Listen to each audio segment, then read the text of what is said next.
Le pedimos a Florencio que ponga levante el micrófono y lo mismo a Oscar para que haga la presentación. Entonces voy a ponerlos todos en silencio. Ok, gracias. Adelante, Bernardo. Bueno, muy buenas tardes para todos. Aquí recibo la posta desde el demonio de Tanzania que anda por allá en la bahía, Darío, para darte un cordial saludo, Florencio, a este grupo tan espantoso como los demonios de Tanzania, pero muy agradados de estar contigo porque Oscar hizo todo lo posible para que hoy te tuviéramos aquí. Ya te darás cuenta de quiénes somos por la forma como te escuchamos y te vamos a interrogar.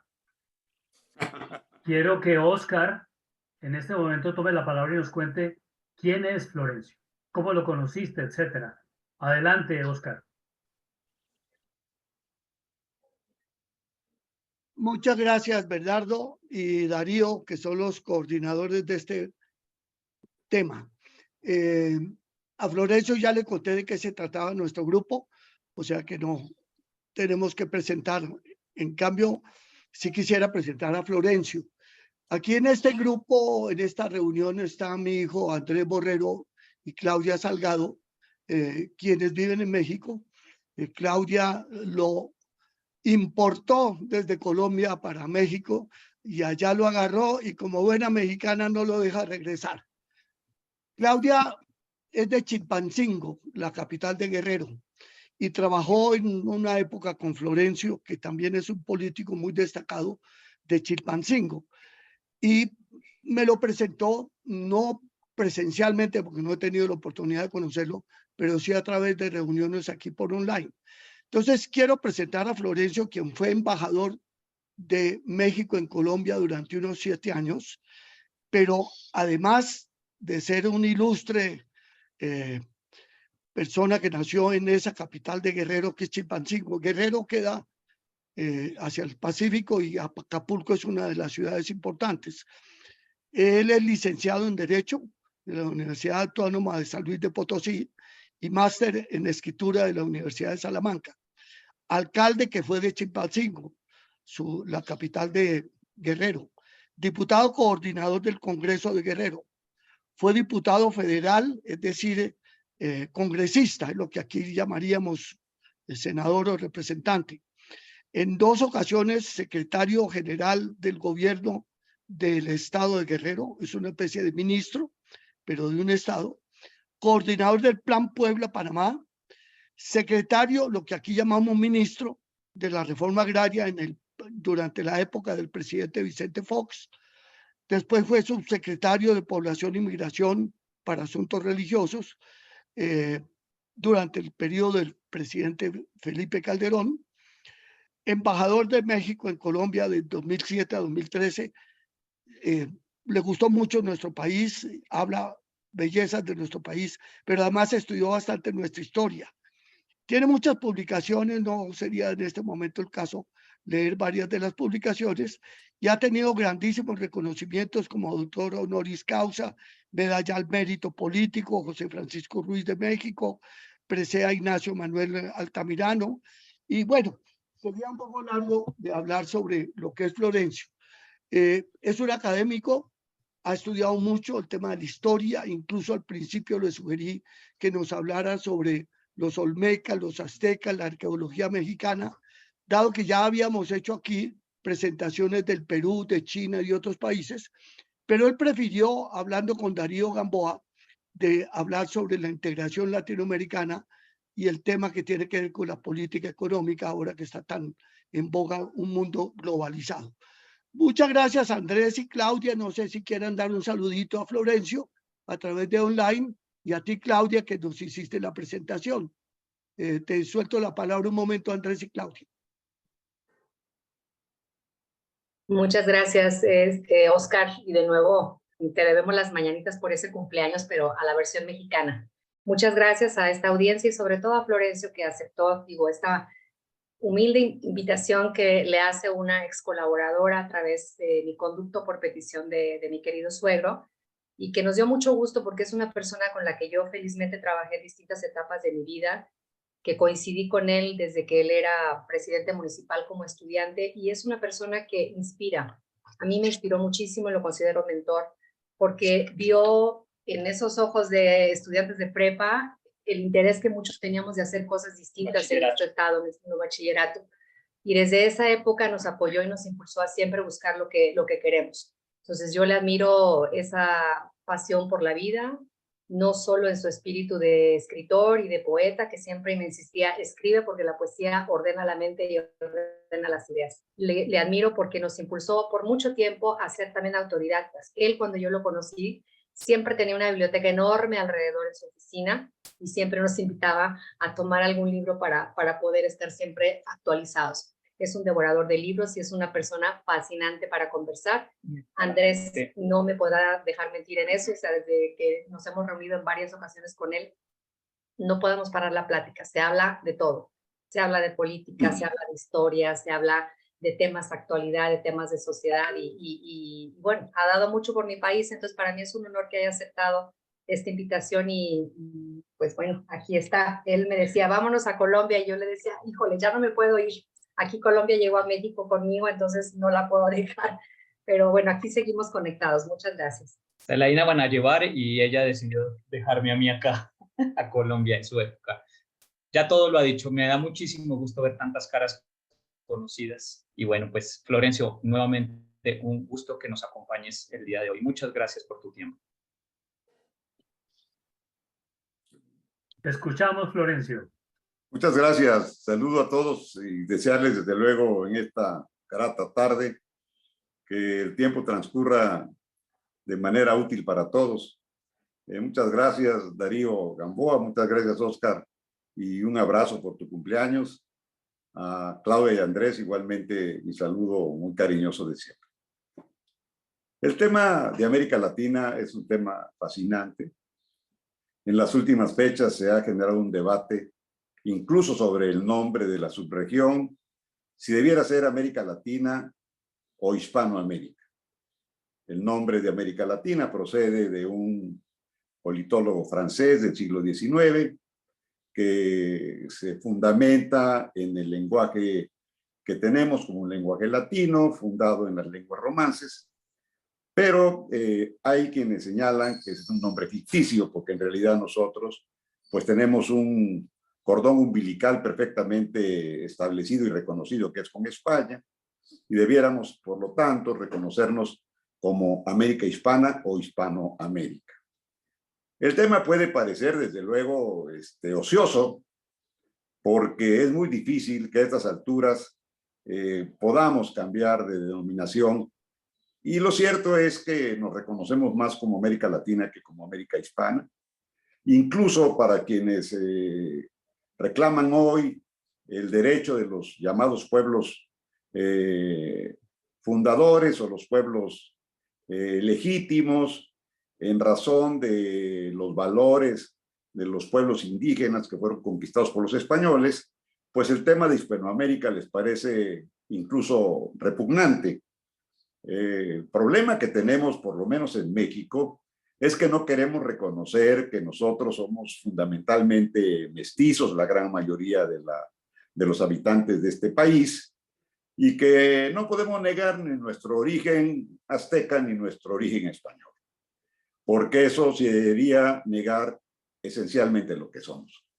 Cuando se habla de que, lo ha dicho incluso el presidente López Obrador, de que España debería pedir perdón a los pueblos originarios, pues se pasa por alto el hecho de que se trató de dos imperios, el Imperio Español, que vino a conquistar una región que por supuesto desconocía, que el propio Colón quedó deslumbrado ante un hecho que incluso él mismo no supo cabalmente lo que encontró en su viaje hacia las Indias, pero que se encontró con un imperio guerrero, temible, que tenía todo el dominio de Mesoamérica, es decir, desde el centro de México hasta toda América Central, y sometidos a muchos reinos, de tal manera que pues Hernán Cortés, que fue un genio militar y político, supo hacer aliados a los reinos sometidos para integrarlos a su ejército. De esta manera derrotó a un imperio de guerreros feroces, de miles de guerreros, y claro, tenían la tecnología militar de la época, pero de cualquier manera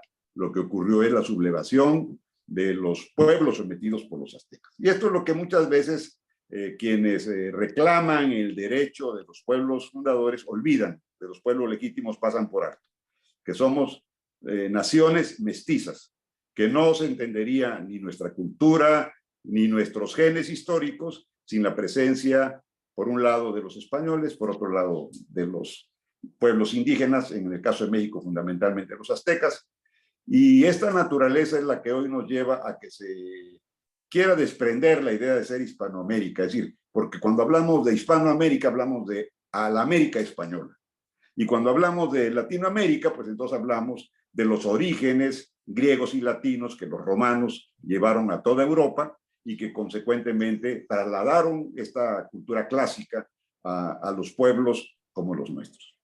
Me parecía conveniente hacer esta pequeña acotación porque lo que vemos en la subregión continental de América Latina o de Hispanoamérica, que al final de cuentas yo creo que no tiene sentido un debate de esta naturaleza a estas alturas del tiempo y de la historia, es que no somos una región homogénea. La gran mayoría de los países, incluyendo a los de antillanos, pues hablamos español. Haití francés, Brasil portugués, pero la mayoría nos comunicamos en español y el español se ha expandido de tal manera que incluso uno puede ir a cualquier parte de los Estados Unidos y no a pocos países de Europa y uno puede comunicarse en español. Sigue siendo el gran idioma de los negocios, el gran idioma de la comunicación mundial, el inglés, pero el español se ha ido expandiendo de manera notable. ¿Por qué no es una región homogénea América Latina? Se ha hablado de manera repetida de la integración latinoamericana, de la integración económica latinoamericana.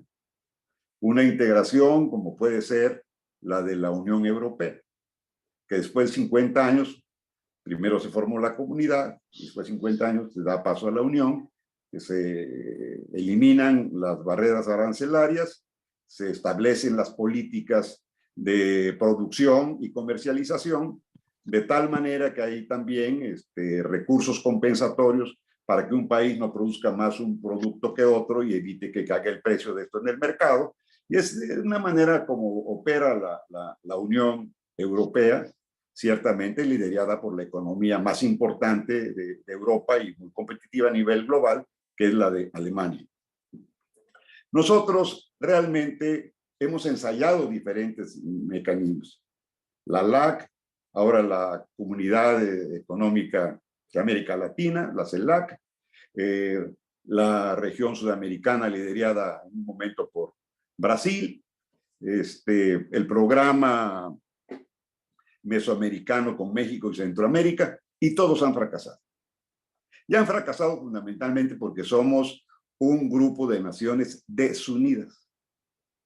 No tenemos una política articulada, hablamos el mismo idioma, tenemos similitudes en la cultura, pero no tenemos los mismos intereses económicos y geopolíticamente hablando tenemos posiciones geográficas distintas, de tal manera que el proceso de integración, sobre todo ahora ya en plena globalización, es francamente utópico desde mi punto de vista.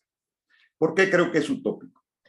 En primer lugar, porque los niveles de desarrollo de los países latinoamericanos o hispanoamericanos tienen diferentes grados. Ha habido momentos en que los países se han situado con un potencial económico que no lo han sabido aprovechar. Pienso, por ejemplo, en Argentina. Después de la Segunda Guerra Mundial fue la segunda economía del mundo. Claro, estaba destrozada la economía europea por la guerra, estaba destrozada la economía de Japón, el país que emergió como la potencia que es ahora son los Estados Unidos, pero de cualquier manera Argentina llegó a acumular una cantidad impresionante de millones de dólares que derrochó el populismo y que consecuentemente no alcanzaron los niveles de desarrollo deseables porque la política del peronismo fue justamente atender demandas de carácter popular, tener una base de apoyo que hasta la fecha lamentablemente prevalece en Argentina y que ahí están las consecuencias. Una y otra vez crece la economía argentina, decae y quedan casi en la miseria. Un país con tanto potencial, con tanto desarrollo, con tantos recursos, no ha podido salir adelante. Y nosotros los mexicanos tenemos crisis económicas recurrentes. Los tuvimos en el gobierno de Echeverría, los tuvimos en el gobierno de José López Portillo, el gobierno de Miguel de la Madrid, pues no pudo tener el empuje necesario porque había que ir cubriendo los enormes huecos de una política sumamente deficitaria, con una devaluación terrible. Y luego, pues, se abrió una esperanza con el gobierno de Carlos Salinas de Gortari, de lo que se llamó los Chicago Boys, la primera generación de egresados de las universidades norteamericanas, de Harvard y de otras instituciones de alto nivel y prestigio que llegaron al gobierno y que plantearon políticas sociales que, por supuesto, parecían no solamente atractivas, sino sumamente útiles a través del programa de solidaridad, que fue a empoderar a la población para la ejecución de proyectos públicos, desde las obras de infraestructura, de educación, de salud, etcétera, y le daban a comités ciudadanos los recursos para que ellos vigilaran la aplicación de este presupuesto y las obras en efecto se ejecutaran de manera apropiada, sin desviaciones de recursos y sin obras de mala calidad. Sin embargo, al final vinieron los errores de diciembre, es decir, había el gobierno de Carlos Salinas adquirido tal endeudamiento que cuando llegó su sucesor, Ernesto Zedillo, pues se vino al traste otra vez la economía del país, tuvo una crisis terrible. El presidente Clinton recurrió a los fondos del Tesoro de los Estados Unidos y apoyó de manera realmente rápida a la economía mexicana, que de otra manera todavía estaríamos sumamente ahogados, si no fue por los 3,000 o 30,000 millones de dólares que en ese momento facilitó al gobierno mexicano para cubrir su problema deficitario. Es decir, México ha tenido recursos petroleros muy importantes, ha sido un productor de granos muy significativo. Somos vecinos del principal mercado del mundo, que son los Estados Unidos. Deberíamos estar en mucho mejores condiciones de desarrollo y, sin embargo, nuestros niveles de pobreza son muy amplios. Tenemos regiones como donde yo vivo, en la parte del sur de México, que son de las más atrasadas frente a las más desarrolladas, que son las del norte, que justamente tienen una convivencia cotidiana en todo, en lo económico, en lo político, no, en lo económico y en lo social, con los Estados Unidos, con gentes que fundamentalmente se han formado académicamente y científicamente ahí. Bueno, les hago esta referencia de cómo una y otra vez fracasan nuestras economías, porque en el fondo lo que no ha existido en nuestras naciones son los proyectos de nación. Es decir, se gobierna para el periodo del que gobierna. El presidente de la República gobierna para sus 6 años de gobierno. Está pensando en cómo va a ser el más popular, el que trascienda en la historia, el que sea el estadista de todos los tiempos. Se pueden emplear todos los recursos públicos, pero no necesariamente de manera productiva. Pero además, otra característica que tenemos en México, por lo menos, pero yo creo que no somos los únicos, es un alto grado de corrupción. Y consecuentemente, que no hay en el ejercicio de gobierno transparencia ni rendición de cuentas. En México tenemos instituciones recientes, relativamente recientes, sobre transparencia y rendición de cuentas. Hoy están disminuidas y la actual administración pública francamente las quiere eliminar bajo el supuesto de que cuestan dinero. Pues todo cuesta dinero, pero hay que ver cuál es la utilidad de las instituciones que tenemos en nuestra vida institucional, valga la redundancia. Entonces, el problema de la integración económica es un problema bastante complejo y yo lo veo casi imposible. Y me voy a permitir darles la siguiente razón. Primera razón. En el caso de México, nosotros tenemos una cercanía económica con Estados Unidos. Podemos ser el segundo o tercer proveedor de Estados Unidos. Han crecido las exportaciones a partir de lo que fue el Tratado de Libre Comercio, especialmente con Carlos Salinas, y ahora con la renovación de ese tratado en el gobierno de López Obrador, de tal manera que pues han crecido de tal forma el ingreso de dólares, más las remesas de los mexicanos, que son pues prácticamente el primer ingreso, antes eran el tercer ingreso después de las exportaciones petroleras, pero hoy nuestras exportaciones petroleras están en crisis. No solamente la caída del petróleo, la llegada de nuevas energías limpias, sino que además se han hecho inversiones desastrosas en los últimos años de esta administración, de talmente que Pemex, que es la petrolera de México, en lugar de darle recursos como le dio en el pasado, ahora le cuesta. Pero nuestra economía está pues necesariamente vinculada a la economía de los Estados Unidos. Y pensando con la mayor objetividad, lo que le conviene a México y a los mexicanos es estrechar esa relación. Mercado número 1 del mundo, con una población de 30 millones de mexicanos en los Estados Unidos, con un ingreso que va más allá de los 30,000 millones de dólares anuales por parte de las remesas de los migrantes, y con una creciente relación en el intercambio comercial. La mayor parte de las inversiones de México provienen fundamentalmente de los Estados Unidos. Hay quienes piensan, como Jorge Castañeda, que fue canciller en la época del presidente Fox, que deberíamos nosotros impulsar una unión como el tipo de la Unión Americana, de la Unión Europea, con Canadá y los Estados Unidos. Crear la Unión de América del Norte, porque realmente México está situado geográficamente en América del Norte. Luego tenemos la parte de América Central. Conozco más o menos bien, Claudia colaboró conmigo cuando yo estuve en el Plan Puebla-Panamá. Este plan lo que estaba buscando, fue una idea del presidente Vicente Fox, era la construcción de infraestructura y la generación de políticas aduanales, ambientales, de desarrollo entre México y Centroamérica, fundamentalmente del sur de México, que como les he comentado, es la región más pobre del país. Y Centroamérica, pues que es una zona sumamente rezagada, con excepción de Panamá y de Costa Rica.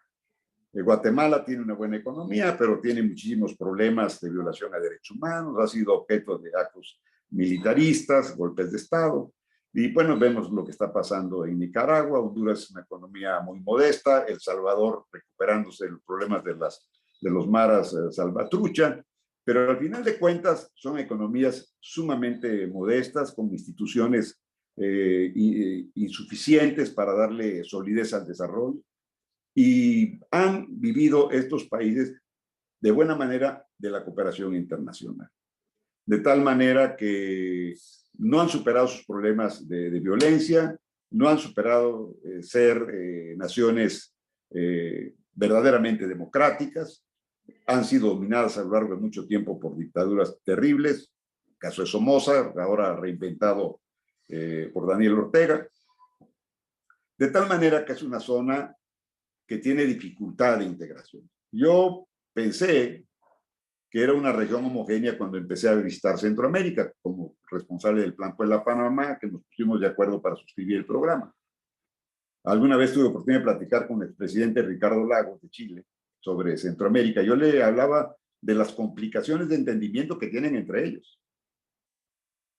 Y me decía, sorprendido, yo siempre pensé que había una gran unidad entre los centroamericanos. Pues yo también pensaba lo mismo, pero no es así. Tienen muchos recelos, muchas divisiones, disputan mucho por la participación en los órganos internacionales, subregionales, etcétera. Y las consecuencias han sido que es una subregión pues bastante débil, tanto en lo institucional como en lo económico y en lo social. Costa Rica se ha caracterizado por tener un desarrollo mucho más uniforme, por una vida institucional bastante sólida. En algún momento se le llamó la Suiza de América Latina.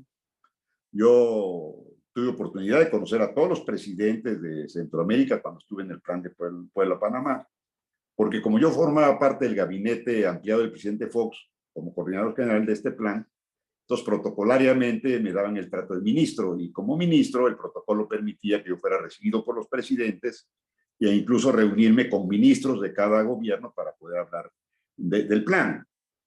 Y bueno, me tocó hablar con el presidente Rodríguez de Costa Rica. Le relato cómo llegué al Palacio Nacional de Costa Rica, porque esto nos habla de la cultura política de los costarricenses. Bueno, era un edificio modesto en términos de ser un palacio nacional, relativamente moderno, sin grandes aspiraciones. Me introduje al Palacio Nacional, llegué directo al despacho del presidente, nadie me detuvo. Al llegar al despacho no había nadie en la antesala. Esperé, salió una persona, me dijo, soy fulano de tal, tengo una cita con el presidente Rodríguez. Ah, sí, permítame un momento. Yo pensé que era un mujer. Pues abrieron la puerta, pase usted, y estaba el presidente en la oficina de enseguida, y quien me recibió era su secretario particular. Conversamos del tema, él lo vio muy bien, un hombre correctísimo. Yo tenía los datos de quién era el presidente Rodríguez, un hombre que manejaba su coche, que no tenía ayudantes, que no tenía seguridad, que iba con su esposa al mercado a comprar los abastos de la casa. Y ese era el comportamiento cotidiano de los presidentes, no era una cuestión excepcional. Pasa el tiempo, lo nombran secretario general de la OEA. Y entonces en Panamá, en Costa Rica, se desata un escándalo, porque supuestamente él tomó recursos de un programa financiado, me parece que por Estados Unidos, y entonces le fincaron responsabilidades. Fíjense lo que ocurrió, y perdón que se lo diga de esa manera, lo que quiero es ilustrar este hecho que para mí es tan significativo. Lo llaman a cuenta el presidente Rodríguez, ¿y qué hace Rodríguez? Renuncia a la OEA y se presenta ante los tribunales en su país. ¿Qué hubiera hecho otro presidente latinoamericano? Se hubiera escudado en la inmunidad, hubiera dicho que era persecución política, probablemente hubiera tenido que separarse del cargo, pero hubiera hecho todo lo posible porque fuera declarado asilado en los Estados Unidos y no comparecer ante los tribunales de su país. Es decir, la vida institucional de Costa Rica nos habla de la fortaleza de las instituciones y por eso ha tenido ese grado de desarrollo con toda la modestia que puede tener la economía de un país así. Un país, que no tenía ejército. Sí, tenía una policía, necesariamente, pero que no tenía ejército. Funcionarios públicos que se comportaban como cualquier ciudadano, independientemente de la jerarquía que ocuparan. Y como en este caso, cuando el presidente fue llamado, el expresidente, a cuentas por un tribunal, compareció, fue juzgado, fue sentenciado, no sé por cuántos años. Ignoro si después haya superado, ya no le di el seguimiento puntual al tema, si haya superado el asunto de la acusación. Pero lo que quiero comentar con ustedes, que me parece lo relevante, es cómo tienen la responsabilidad de decir que nadie está por encima de la ley. Y eso solamente yo lo he visto en ese país que se llama Costa Rica. Bueno, Panamá, ustedes lo saben, hasta 1903 fue un departamento de Colombia. Cuando los franceses inician la construcción del canal y que después le venden la concesión a los Estados Unidos, pues obviamente los intereses norteamericanos promueven la separación de Panamá de Colombia y se convierte en un país independiente. Esa fue la razón fundamental de la separación de Panamá, más allá de lo que digan algunos historiadores prejuiciados sobre el asunto.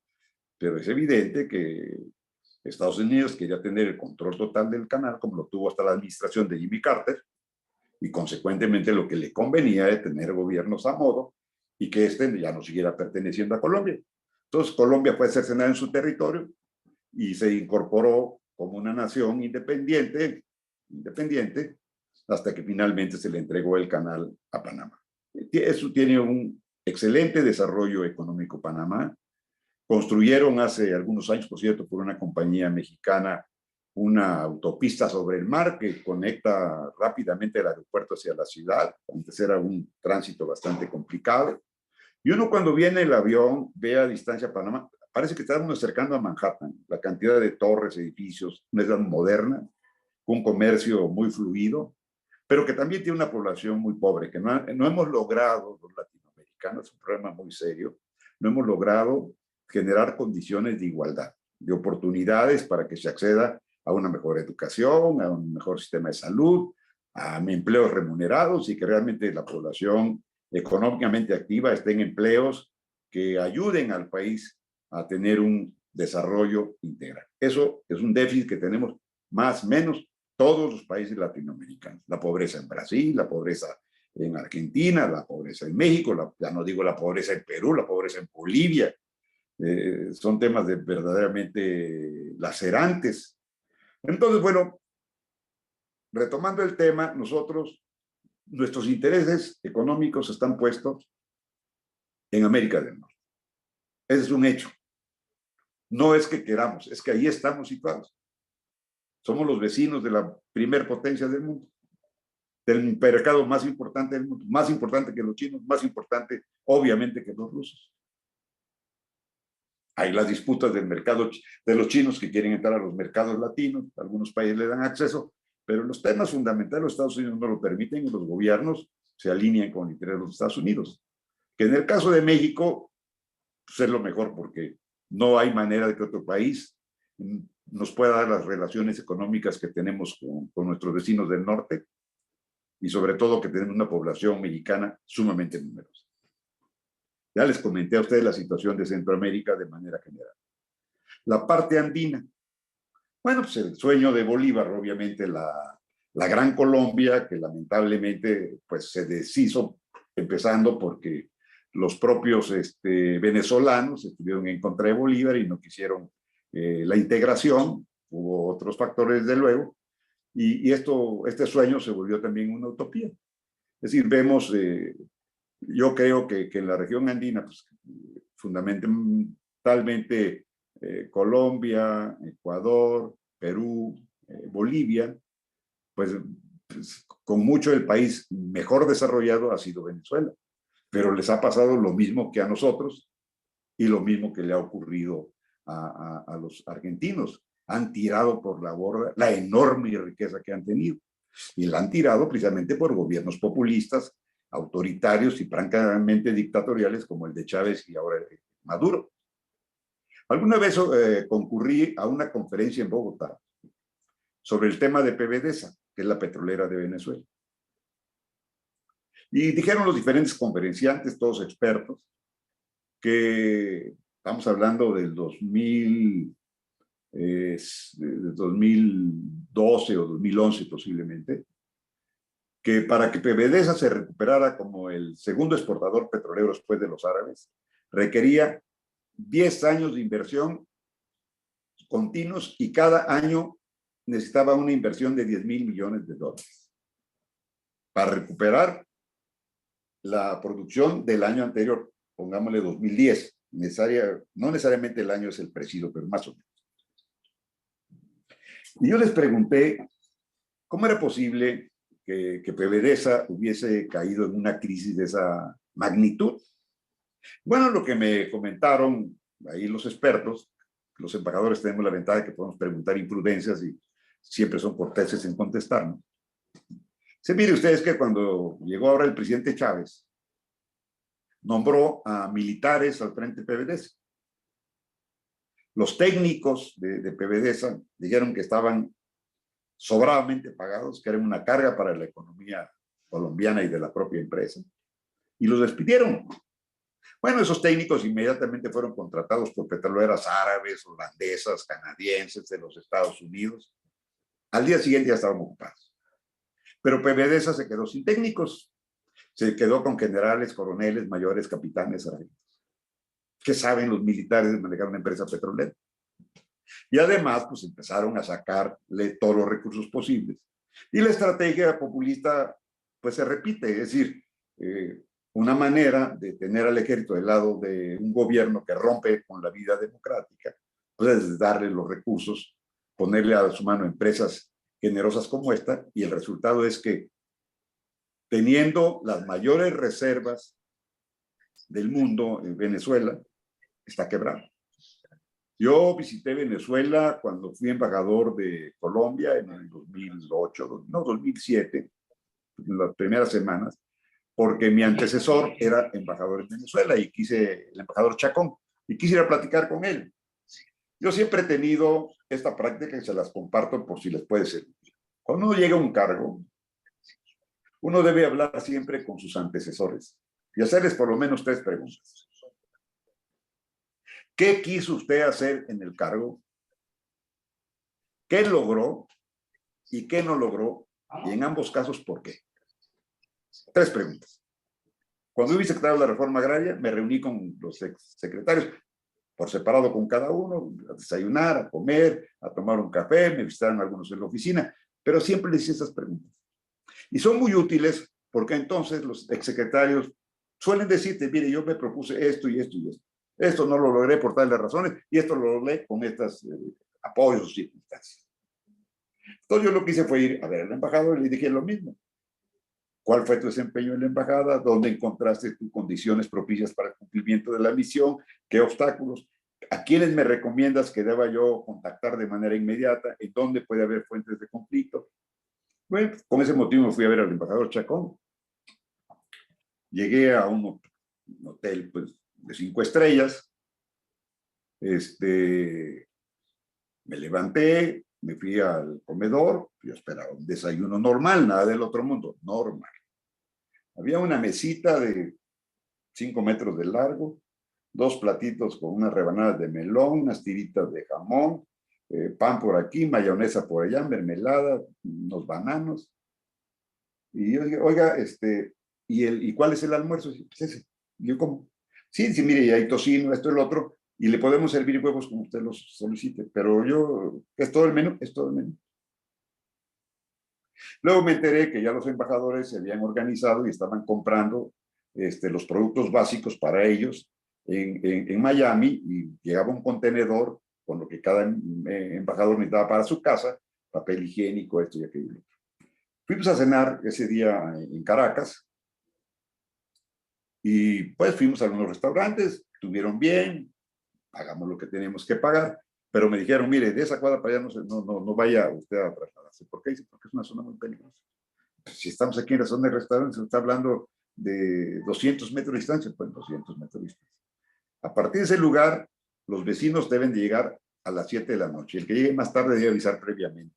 Y el que no avisa debe pagar una cuota para ingresar a su casa. Todo está dominado por el crimen organizado.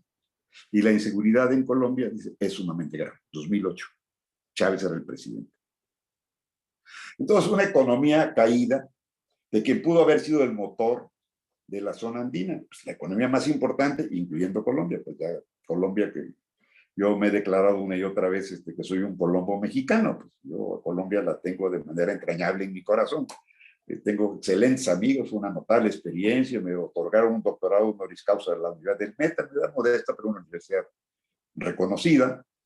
Pero más allá de eso, tuve oportunidad de conocer sus diferentes departamentos, me invitaron a dar charlas, fuimos el país invitado de honor en la Feria del Libro de Bogotá, en el Festival de Cine de Cartagena, en la Feria de Gastronomía también de Bogotá, y participamos en todo ese tipo de eventos porque me pareció que los vínculos culturales acercan mucho a la gente. Pues nos propusimos, y la que era canciller entonces, la canciller Patricia Espinosa, una embajadora sumamente competente, pues con el tema que voy a platicar enseguida, pues logró que se eliminara la visa para los colombianos en México. En México había algunas resistencias sobre eliminar la visa a los colombianos. Yo opiné que era necesario hacerla si queríamos nosotros realmente que esta asociación de Perú, Chile, Colombia y México pudiera prosperar, porque no podíamos pensar en una asociación para hombres de negocios, de un intercambio genuino para tener acceso a los mercados asiáticos con nuestra posición estratégica también ubicada, que no tiene Brasil. Pues la visa iba a ser una incomodidad, incluso iba a ser un estorbo. Pues finalmente la canciller hizo las gestiones necesarias, llegó a un acuerdo de los ministros, se eliminaron las visas y se dio amplia libertad a los hombres de negocios para transitar por los 4 países, que supongo que eso se mantiene. Incluso Colombia y México, Colombia y Chile, y creo que Colombia y Perú abrieron embajadas comunes en África. A mí me querían mandar de embajador a Ghana. Yo le dije a la canciller que le agradecía mucho su interés, pero que es mi amiga y me permití hacerle una broma que después me arrepentí de ella, pero se la hice, ¿no? Pues estaba ahí la canciller colombiana también. Me dijo, ¿por qué no quieres ir a Ghana? Le digo, pues porque no se me da la gana. Pues la verdad es que de ir a Colombia a Ghana, pues un país sumamente conflictivo, muy lejos del mío. Yo no tenía interés en hacer vía diplomática.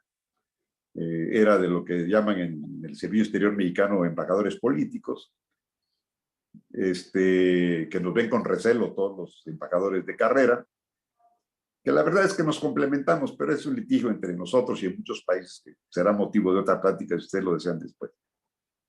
Bueno, la Alianza del Pacífico, pues es una zona, no es una zona, es un arreglo económico que ha funcionado bien entre México, Colombia, Chile y Perú.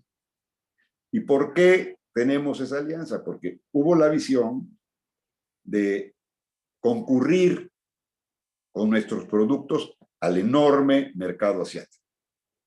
Un mercado de miles de millones de posibles consumidores.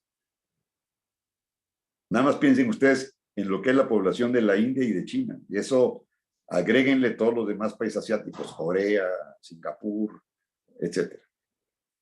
Esa posición no la tiene Brasil. Ellos, los brasileños, formaron el BRIC con Sudáfrica, Rusia y la India. Pero ellos están del lado del Atlántico, no estamos del lado del Pacífico. Incluso Colombia y México tenemos la fortuna de que tenemos costas en el Pacífico y en el Atlántico. Podemos competir por todos los lados. Eso estratégicamente tiene un gran valor económico, pero sobre todo es esta posibilidad de ingresar a los mercados asiáticos que no lo pueden hacer, no lo puede hacer Brasil. Y bueno, esto explica otra cuestión, la rivalidad entre Sudamérica, fundamentalmente entre Brasil y México. México y Brasil todo el tiempo estamos compitiendo. Por ejemplo, alguna vez declararon los brasileños que ellos debían formar parte del Consejo de Seguridad de Naciones Unidas. Y México dijo, no hay motivo para que Brasil esté en el Consejo de Seguridad, no es una potencia atómica o nuclear. De hecho, hay un tratado, el Tratado de Tlatelolco, que el embajador García Robles promovió para que, y fue suscrito por todos los países latinoamericanos, para que esta sea una zona libre de bombas nucleares. Y por ese motivo a García Robles le dieron el Premio Nobel de la Paz. Entonces, Brasil, México y todas las demás naciones estamos comprometidos a que nosotros nunca tendremos armas nucleares. Entonces, Brasil, al no tener armas nucleares, como no la tiene México, no puede acceder al Consejo de Seguridad. Pero, ¿qué dijo la Cancillería mexicana? Si Brasil accede, también va a acceder México. Y hay ocasiones en que la economía mexicana supera la de Brasil, aunque siempre nos superan los brasileños, es natural. Tienen un territorio mayor, más recursos, aunque no necesariamente territorio tiene que ser la base fundamental del crecimiento de una economía, sino la tecnología. Hay países muy chiquitos con desarrollo extraordinario. Bueno, esta rivalidad, que ahora la puedo decir abiertamente, como embajador no podría haberlo dicho, además mis colegas brasileños con nosotros siempre fueron muy cordiales. Cuando yo implementé el Plan Puebla-Panamá, tuve la asesoría del gobierno del presidente Cardoso. Me recibieron muy bien los brasileños, me enseñaron cómo funcionaba el Plan Brasil, puesto por el presidente Cardoso. Y me hicieron observaciones, incluso me traje el modelo de seguimiento de los programas de los brasileños. Conmigo fueron extraordinariamente atentos. Pero las cancillerías traían una rivalidad histórica. Yo pensé que solamente eran los brasileños los que tenían resquemores con los mexicanos. No, también los mexicanos. Escuché a varios embajadores de carrera, no de las mejores maneras en relación con Brasil. Pero eso nos está diciendo que la integración económica tiene un problema porque hay una competencia sobre quién lidera la economía y eventualmente no lidera, pero puede ser cabeza, mayor influencia política en la región, si Brasil o si México. Eso no posibilita la integración. Tampoco la posibilita la Alianza del Pacífico. Y entonces nosotros, por ejemplo, tenemos una relación estratégica. México, Colombia y Chile. es una relación estratégica de todo el tiempo. Chile tiene, obviamente, problemas con Argentina. Ha habido amagos de invasión en otros tiempos de Argentina a Chile. Realmente esto no se ha producido pues, gracias a los Andes, que es una gran fortaleza para estos fines para Chile. Paraguay pues vive con enorme resentimiento hacia Brasil porque pues, fueron invadidos y les restaron una buena parte de su territorio. Los paraguayos eso no se lo perdonan a los brasileños. Nosotros pues ya dimos por perdida la parte de la mitad de nuestro territorio por la invasión norteamericana y pues nos hemos acomodado a una relación en los tiempos actuales porque el otro, pues ya hay un asunto irreversible. Pero por ejemplo, Chiapas, México, que está en el sureste, era parte del territorio de Guatemala. Ustedes recordarán que hubo un momento en que México y Colombia compartimos fronteras, porque México era la mitad de Estados Unidos hasta Costa Rica, todo eso era México. México más Centroamérica era México. Compartimos, llegamos a compartir fronteras. ¿Por qué teníamos esa vastedad de territorio? Porque los gobiernos centroamericanos le pidieron al Congreso mexicano integrarse a la Federación Mexicana. No fueron producto de una invasión, de una conquista, de un dominio militar. Fueron una decisión política de los propios gobiernos centroamericanos que aceptó el gobierno mexicano. Después, los mismos centroamericanos dijeron que mejor que ellos sean independientes y el gobierno mexicano también aceptó. No mandó a sus tropas para mantener la unidad de Centroamérica dentro de la Federación Mexicana. Así como aceptó que se integraran, aceptó que se desintegraran. Pero el caso de Panamá, de Chiapas, fue igual. El Congreso de Chiapas pidió la integración a la Federación Mexicana. No hubo un soldado, no hubo un disparo, no hubo un acto de invasión. Y hasta la fecha, desde el siglo XIX, Chiapas forma parte del territorio mexicano por decisión y voluntad de los chiapanecos. Sin embargo, cuando yo estaba en el Plan Puebla Panamá, visité a algunos ministros y el mapa de Guatemala incluye a Chiapas e incluye a Belice, Guatemala. Es decir, ellos no aceptan que esté separado Chiapas, ya han pasado más de un siglo de esto, esté separado y forme parte de la Federación Mexicana. Y no aceptan que Belice sea un país independiente. Ustedes recordarán que hace algunos años Guatemala iba a invadir Belice y eso se contuvo porque pues, llegó un ejército de alto rendimiento de Gran Bretaña, porque ellos forman parte de la Commonwealth. El jefe de Estado del gobierno beliceño es la corona inglesa, como Canadá y Australia, por mencionar algunos países. Entonces, cuando hubo la amenaza de invasión de Guatemala a Belice, pues se presentaron los Gurkhas, que era una división militar de alto rendimiento, y ahí se contuvieron los guatemaltecos. Todo esto que se los estoy conversando nos dice, pues, que hay diferentes intereses, condiciones en la región o subregión latinoamericana o hispanoamericana que nos impide la integración latinoamericana. Tenemos diferentes niveles de desarrollo, tenemos diferentes intereses económicos debidamente enfocados. Brasil, por supuesto, aspira a ser el reemplazo de Estados Unidos en el futuro. Ustedes recuerden que Brasil es el único país que no tiene fecha de celebración de la independencia. ¿Por qué Brasil no tiene fecha de la celebración de independencia?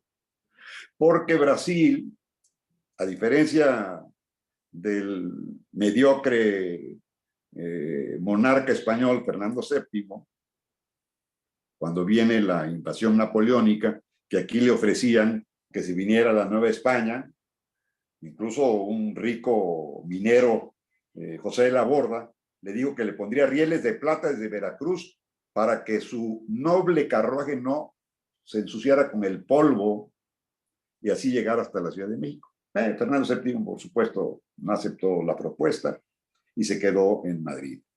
Después de que Napoleón obligó a renunciar a Carlos IV a la corona y llegó Fernando VII, ya sabemos después lo que ocurrió con el levantamiento en Madrid, que Goya lo pintó muy bien en algunos de sus cuadros, contra el emperador, contra el rey impuesto por su hermano, que fue José Bonaparte, el hermano de Napoleón.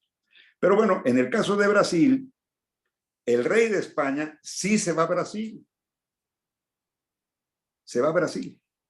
Es decir, dice Napoleón, el único que me engañó fue el rey Juan, el rey de Portugal.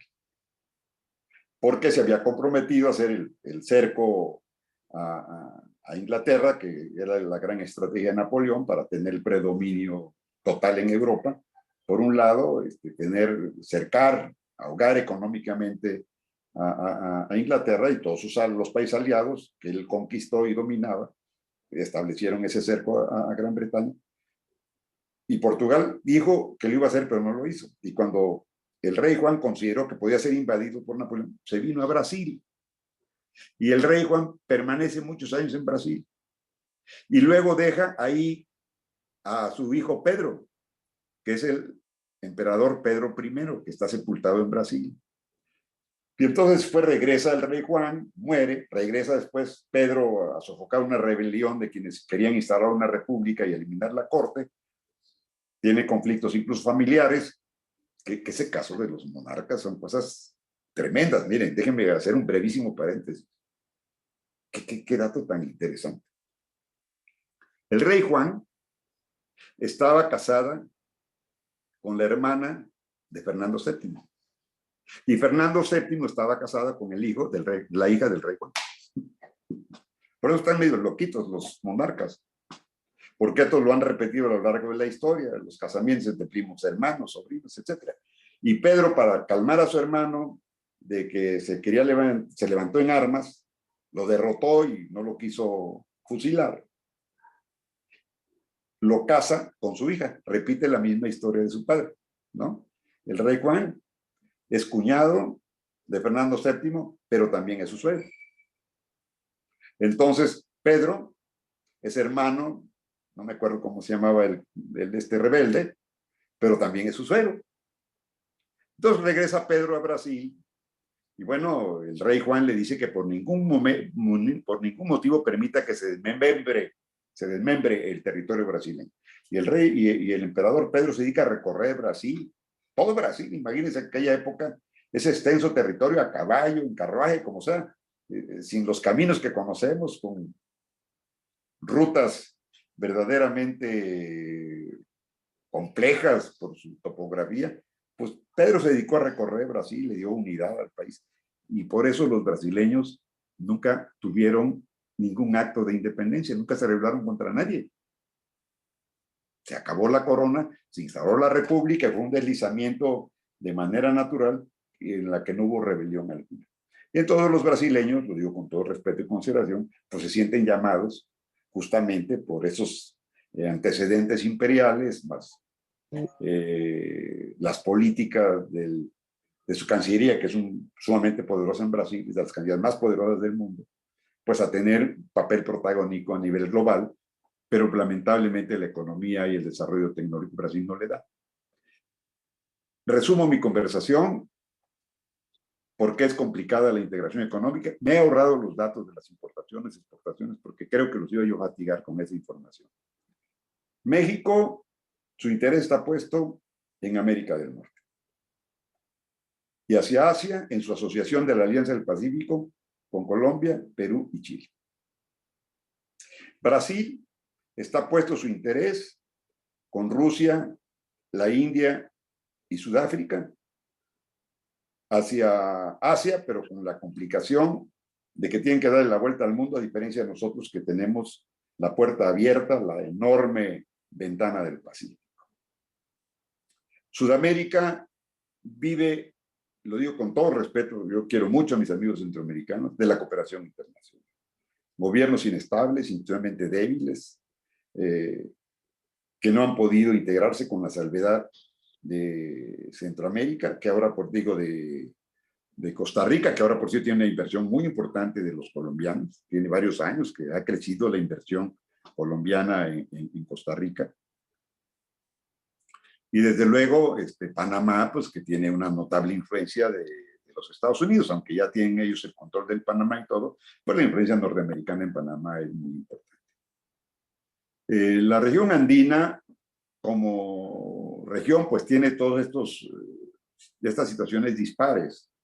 Es decir, no sé cómo vaya a evolucionar, más allá de las primeras medidas que han tomado el gobierno del presidente Petro con el dictador Maduro de Venezuela. Pues ya la migración ya se dan no solamente los flujos, sino los reflujos. Parece que se va a restablecer la vida económica entre ambos países, que han tenido históricamente una ligación bastante estrecha. Muchas familias colombianas tienen familias venezolanas y familias venezolanas tienen familias colombianas. Pues la convivencia entre los dos, por las razones históricas que todos conocemos, es muy estrecha y muy unida. Ahora, ¿qué efectos va a tener para la vida democrática? ¿Va a influir Colombia en la democracia en Venezuela? ¿O Venezuela va a influir en una vida autoritaria en Colombia? Es algo que ustedes, los colombianos, tienen que reflexionar. Y hacia el sur, pues bueno, ya les he hablado del protagonismo de Brasil, la bancarrota repetida como que sigue viviendo Argentina, y Chile, pues que siempre ha emergido como la mejor economía del cono sur, como la más estable políticamente después de la caída de Pinochet, que ahora tiene muchos problemas de carácter social, ha habido protestas en contra del actual mandatario, pero con todo y eso tiene una solidez institucional. Creo que aprendieron muy bien la lección de lo que significó la dictadura de Pinochet, la caída del presidente Allende, y han retomado de manera bastante vigorosa su vida democrática. Resumo en 3 cuestiones esta conversación, y si ustedes tienen tiempo para algunas preguntas, yo con mucho gusto trataré de contestarlas. Primero, no somos una región homogénea. Tenemos diferentes intereses por razones geográficas e históricas. Segundo, la región se caracteriza por una democracia débil y una enorme corrupción y una falta de rendición de cuentas. Tercero, la región o la subregión, es decir, lo que es Hispanoamérica o América Latina, como la queramos llamar, está siendo objeto de una expansión del crimen organizado. Es decir, para nadie es un secreto, y lo podemos ver con diferentes analistas, cómo puede pasar la droga de Bolivia, Ecuador, Perú, Colombia a México, cómo los narcotraficantes mexicanos se asocian con los colombianos, y no solamente exportan drogas a Estados Unidos, sino también a Europa, por la vía de África, o bien directamente. Es decir, tenemos un problema serio que se trasluce, o se traduce, mejor dicho, en un problema de seguridad. Y luego, pues hay problemas como el que tiene lamentablemente Colombia, que no se ha podido superar, que es el tema de las guerrillas, que si bien el Estado ya logró el predominio en el territorio, que no tenía, estaban amitanados, como dicen, la mitad de las FARC y la mitad el Estado colombiano. El Estado colombiano logró, sobre todo con el gobierno del presidente Uribe, tener el control del territorio, pero esto no lo ha desalojado de estos grupos guerrilleros, que pues en esta época ya son hasta, diría yo, hasta antiestéticos. Y uso esa palabra para decir que hoy, que triunfe una guerrilla en un estado razonablemente desarrollado como es Colombia, es una cosa menos que imposible. El Estado tiene tal capacidad de reacción que es muy difícil que un intento revolucionario armado prospere. Pero eso no significa que no pueda causar problemas. Sobre todo porque tenemos geografías muy abruptas, zonas serreñas, selváticas, donde se pueden mover estos grupos y generar un conflicto prolongado, como ha pasado lamentablemente con Colombia. Pero todas estas cuestiones, pues, las que he enumerado, y esta final que voy a comentarles, que es justamente el que seguimos siendo muchas naciones con una enorme desigualdad social. Es decir, en nuestros países cada vez tenemos más ricos y consecuentemente muchos más pobres. A mí en nada me enorgullece que México tenga al hombre más rico del mundo. ¿Por qué? Porque para que tengamos al hombre más rico del mundo tenemos que tener a muchos pobres en nuestro país. ¿O cómo se explica la acumulación de la riqueza? Pues obviamente es la extracción del trabajo de millones de mexicanos, de sus recursos, de malos salarios, de servicios caros que pueden permitir que pueda haber un empresario, una empresa, acumular tal cantidad de recursos que nos permitan tener un personaje, por decir, es el hombre más rico del mundo. Pero tener al hombre más rico del mundo en un país latino, en un país africano, tan peor que nosotros, lamentablemente, no es una buena noticia. Lo que me está diciendo es cómo se ha concentrado la riqueza y cómo se ha ampliado el tema de la desigualdad. Y la mayor amenaza que tenemos en esta sociedad globalizada justamente es la desigualdad.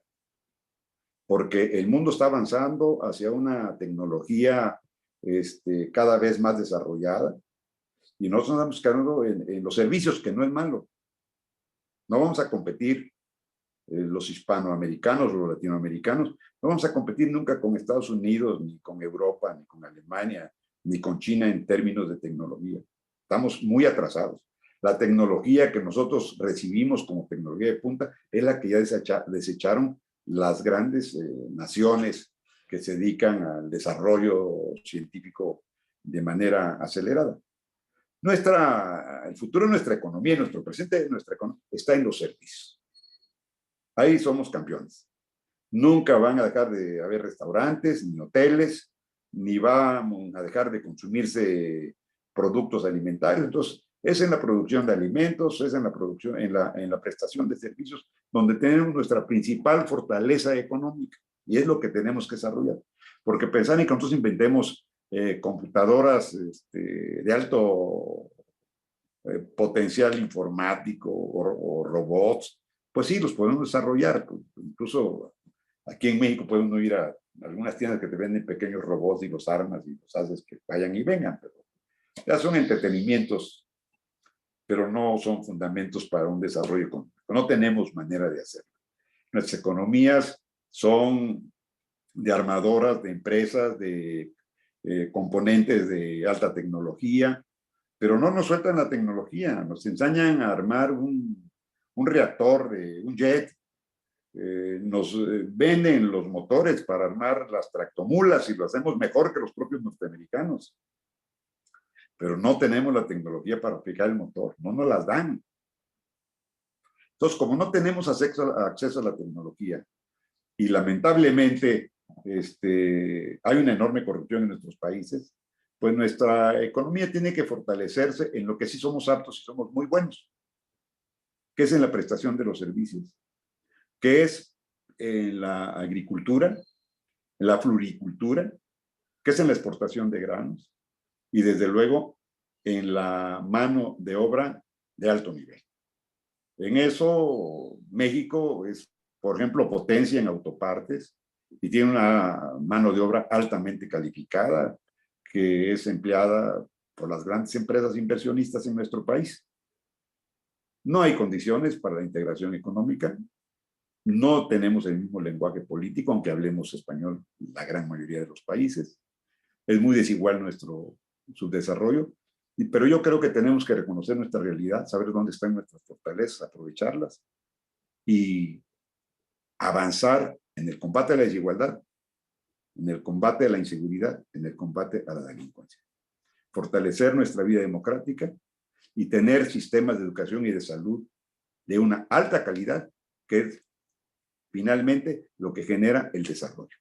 Si tenemos ciudadanos bien educados, sanos, obviamente tendremos profesionales, trabajadores, obreros de alto nivel, que van a hacer la diferencia entre campesinos sin tierras, entre vendedores ambulantes, entre orfebres y personas que generan productos pues, que les cuesta un enorme trabajo, que tienen muy poco de venta en el mercado. A mí me da mucho gusto que me hayan invitado, se los agradezco. A sus órdenes. Estoy para servirles.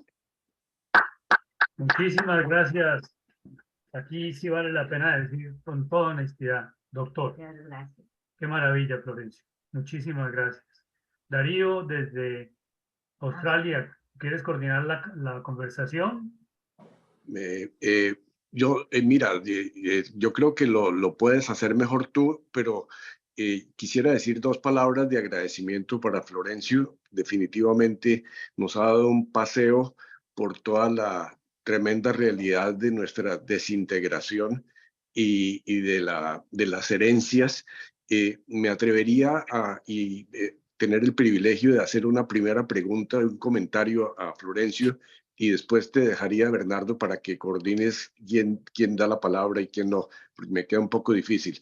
Pero, Florencio, todo este paseo primero me llena de tristeza al saber que todos nuestros países con esa misma herencia, con esos mismos, con esa misma riqueza que tenemos todos los países, no es posible integrarnos. Y me llamó la atención de tu presentación, todo ese paseo por la tradición de los distintos países, por la herencia, la relación con las monarquías de las cuales somos víctimas o somos resultado de esas monarquías.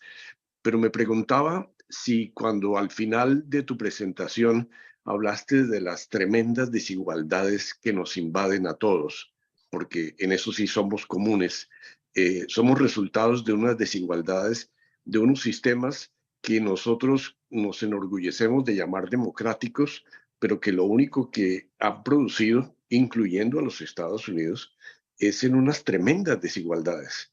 Esas democracias que nosotros veneramos tanto nos han dejado una secuela de desigualdad en todas partes. Y la gran pregunta que uno se hace, y estoy hablándote desde Australia, donde uno percibe una tremenda igualdad dentro de una democracia. Los servicios básicos perfectos, no hay pobres en la calle, la educación es de primer nivel. Se encuentra uno en algunos países europeos que llaman socialistas negativamente, donde la salud es para todos, la educación es para todos.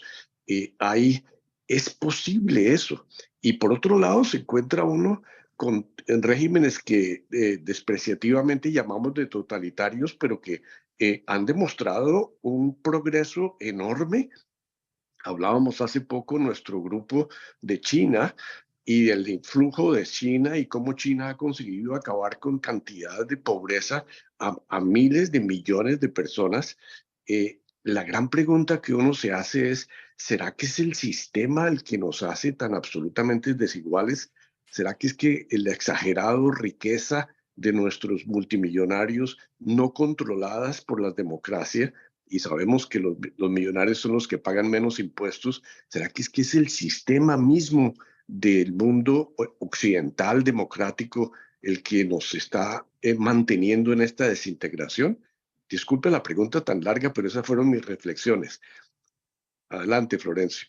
Gracias. Pues yo creo que es una pregunta muy interesante porque me da la oportunidad de hacer con ustedes algunas reflexiones. Yo francamente no creo en el desarrollo social en ningún régimen totalitario, porque en principio se priva de derechos políticos a los ciudadanos. La disidencia es inexistente y es ferozmente reprimida.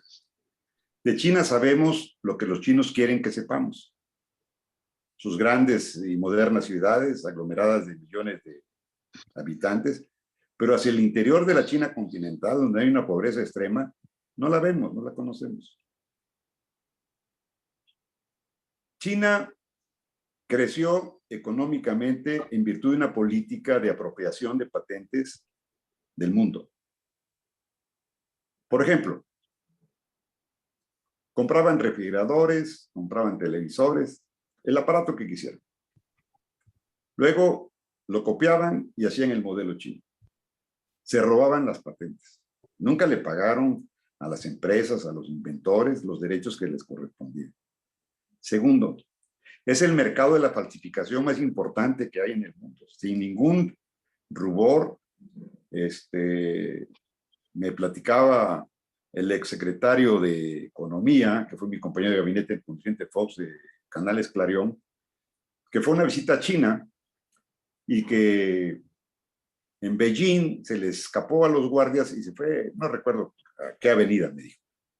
Yo tenía interés en ir por mí mismo a ver algunas cuestiones, pero nunca los guardias me permitían. No, mire que aquí ya me dejaban en el hotel, la cena, la comida. Estaba yo abrumado y no podía ir pero finalmente me les fue escapar y me fui a esa avenida cuyo nombre no recuerdo. Florencio me dijo, son kilómetros de tiendas y tiendas. ¿Qué quiere usted? ¿Qué relojes? ¿De qué marca? ¿Qué ropa? ¿Qué bolsos? Todos falsificados. Burberry, Rolex, lo que usted quiera. Ah, pues mire, yo tengo... Ah, sí, entonces ya te pasaron a una oficina que puede estar en una segunda planta. ¿Cuántos quiere? ¿Por contenedores? ¿Cuántos millares? ¿Cuánto es? Es decir, el crecimiento económico de China se debió fundamentalmente a la apropiación, por un lado, de las patentes industriales del mundo occidental y por otra parte sigue llenándonos de falsificaciones todos nuestros mercados. Bueno, aquí se venera a la Virgen de Guadalupe. Está la Villa de Guadalupe, que en diciembre hay concurrencia de católicos de todo el mundo y del país, hasta de Colombia vienen en procesiones a ver la Virgen de Guadalupe. Bueno, pues ahí están las Virgen de Guadalupe hechas en China. Artesanías mexicanas hechas en China. Se apropian de todo, lo reproducen y lo venden. Los primeros, no podemos olvidar que es un régimen totalitario en el cual obviamente no se permite la libre opinión, no hay libertad de asociación, no hay libertad de manifestación, no hay opositores. Ustedes vieron seguramente el video donde el actual presidente ya es dotado de todos los poderes en el pleno del Partido Comunista Chino. Y entonces lo toca su sucesor, que algo le quiere decir. El presidente se voltea y no le hace caso. Después viene un edecán y lo saca del salón a su antecesor. Ese video le dio la vuelta al mundo. Sí, el trato que le dio a su sucesor, que falleció 2 o 3 meses después de un infarto. Es decir, no podemos apostarle al desarrollo a costa de la falta de las libertades políticas. Ese es el gran dilema de la democracia. Y obviamente el populismo navega entre esas dos opciones. Por un lado, nos quiere privar de los derechos políticos y por otra parte, quiere distribuir el presupuesto sin programas productivos, generando déficits y finalmente generando también condiciones de pérdida de la vida democrática, que es el problema que estamos viendo en México en este momento, la posibilidad de que si es aprobado el proyecto del presidente para transformar el Instituto Nacional Electoral, que es un instituto que ha sido reconocido mundialmente por su fortaleza, su seguridad que da en la certidumbre electoral, se convierta en un órgano a modo del gobierno, de tal manera que las decisiones como en el pasado las siga tomando quien está en el poder. El problema no es la democracia. Ciertamente la democracia no es igual en todas partes y hay democracias débiles, hay democracias con una gran fortaleza, pero eso de qué depende que la democracia funcione bien o funcione mal, depende de los ciudadanos. Pero el problema que tenemos los latinoamericanos o hispanoamericanos es la escasez de ciudadanos. ¿Qué es un ciudadano? No es el que tiene una credencial para votar ni el que alcanzó la mayoría de edad. Es el que cumple con sus derechos, el que exige el cumplimiento de sus derechos y cumple con sus obligaciones. Pero yo digo el caso de México, porque no sé ahí sí la realidad de otros países. Nosotros somos un país que siempre la población está esperando a ver qué recibe el gobierno. No nos interesa quién gobierna, cómo gobierna, pero sí nos interesa que nos den parte del pastel. Y entonces, en busca de ese pedacito de pastel, no ejercemos nuestros derechos ciudadanos. No exigimos transparencia, no exigimos rendición. Hay voces que lo hacen, por supuesto, no todo está perdido. Pero la gran ciudadanía no existe. El ciudadano se queja, pero lo vemos cuando es empresario. Lleva doble contabilidad, no paga impuestos, no emite las facturas como corresponde, busca la conciliación con las autoridades gubernamentales y busca la forma pues, de evadir sus responsabilidades. Y todo esto tiene que ver con la calidad de la vida democrática.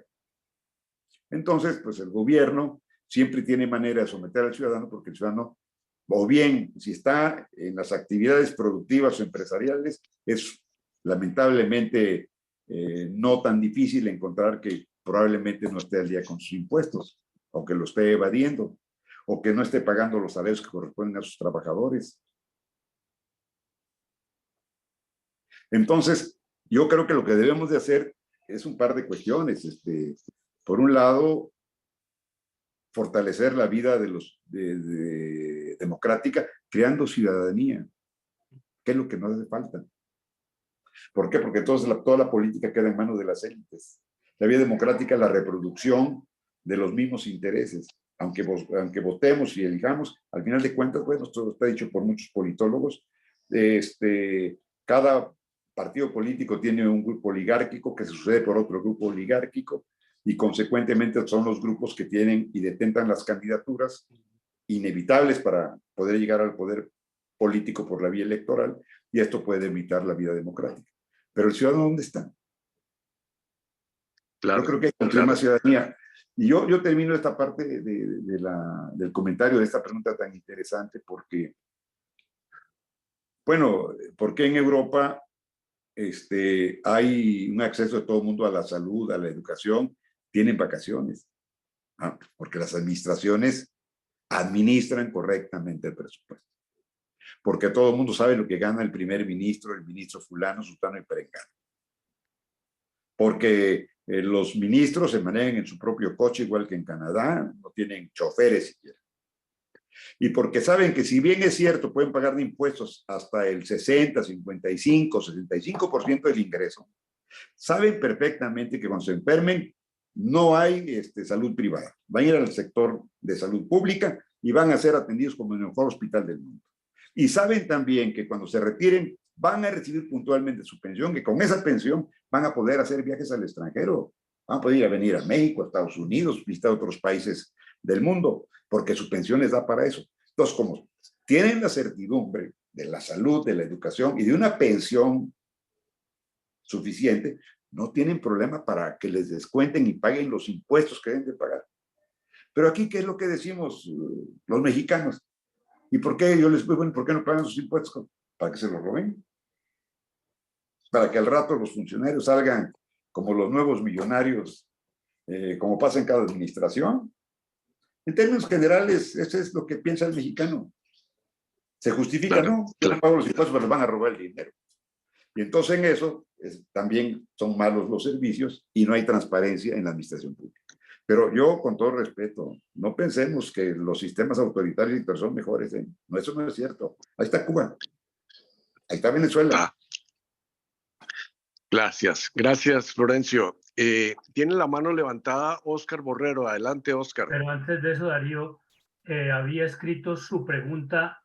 Perdón, Óscar, no es por quitarte a ti la palabra, sino por darle prioridad a quien hizo la primera pregunta, que fue Luis Arturo Baos, y la escribe. Dale. Si nuestra desintegración es dada por nuestro desarrollo desigual e intereses divergentes, la problemática creada por el multicrimen nos urge la integración.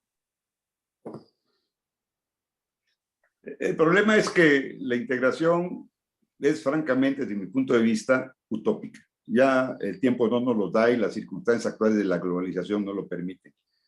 Debemos pensar en las asociaciones con los afines. La Alianza del Pacífico es un muy buen ejemplo de cómo podemos potenciar nuestras economías con vistas al mercado más importante del mundo, que es el asiático. Pero ya la integración política y económica es muy complicado que ocurra. No van a aceptar. El problema de los latinos es que somos bastante líricos, es decir, somos muy dados al discurso patriótico, pero no a las acciones que generen el desarrollo. Es muy lamentable, pero yo no veo la manera. Quizás se pueda pensar en asociaciones como la Alianza del Pacífico con otros países, con vasos comunicantes, que sí los tenemos, porque pues, comercializamos entre nosotros, a uno les compramos más, les vendemos más o menos, pero ya la parte de la integración es muy complicada, muy complicada. México tiene pues una cantidad de pobres que, por ejemplo, en el proceso de la integración, para tener un desarrollo igual, pues no vamos a tener los recursos para que se genere este desarrollo. Es muy difícil.